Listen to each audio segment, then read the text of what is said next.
당신의 후반전, 우리가 함께합니다. 면역력이 갑자기 떨어지는 이유, 대부분 여기서 무너집니다.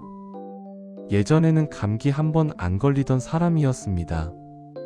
조금 무리해도 하루 이틀 쉬면 금방 회복됐습니다. 그런데 어느 순간부터 다릅니다. 한 번 아프면 오래 가고 몸살도 쉽게 옵니다. 주변에서는 다들 같은 말을 합니다. 나이 들면 원래 그래. 하지만 여기서 한 번은 멈춰서 생각해 봐야 합니다. 정말 나이 때문만일까요?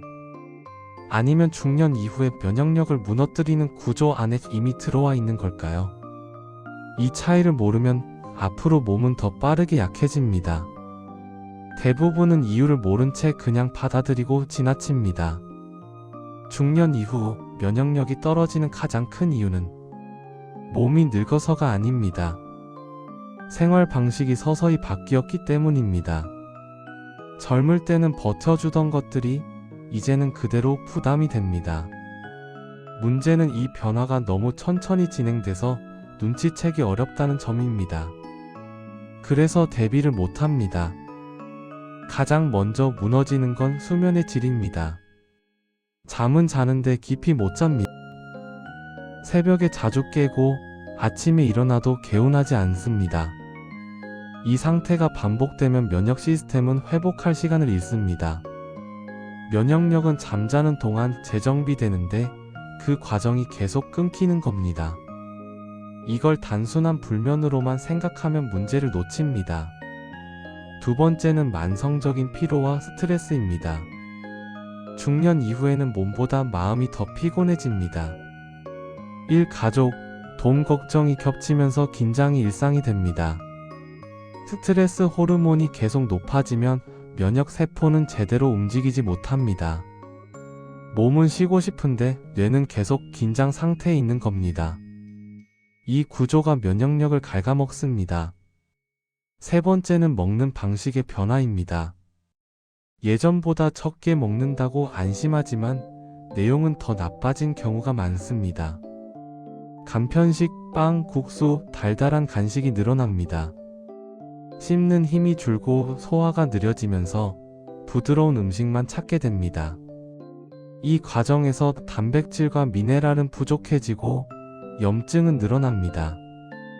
면역력은 결국 재료 싸움인데 재료가 부족해지는 겁니다.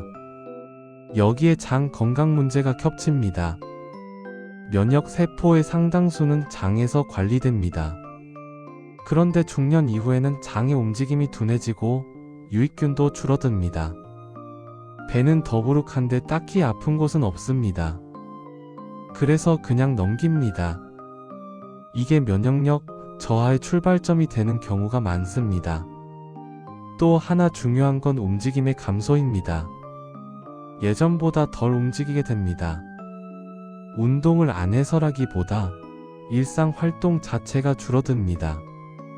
근육이 줄면 면역 기능도 함께 약해집니다.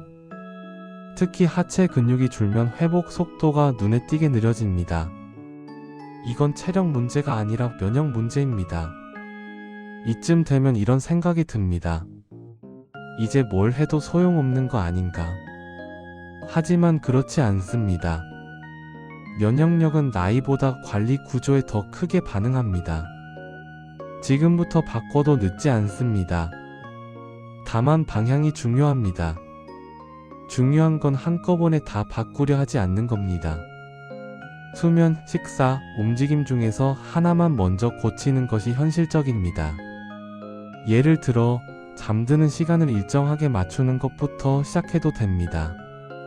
아침에 단백질을 조금 더 챙기는 것도 충분히 도움이 됩니다.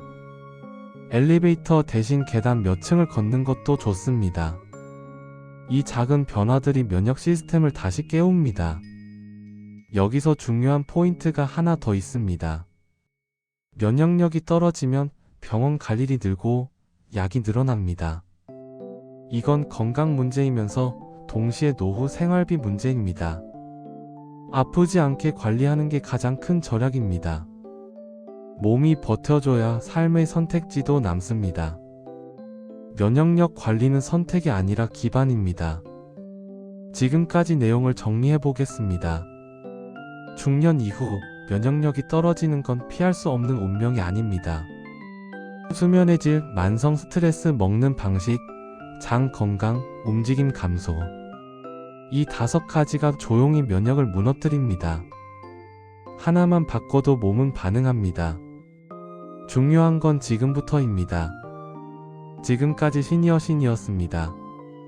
오늘 내용이 도움이 되셨다면 구독과 좋아요 부탁드리고 50대에서 60대의 삶을 더 건강하고 단단하게 만드는 지식 여러분의 후반전 시니어신이 함께하겠습니다.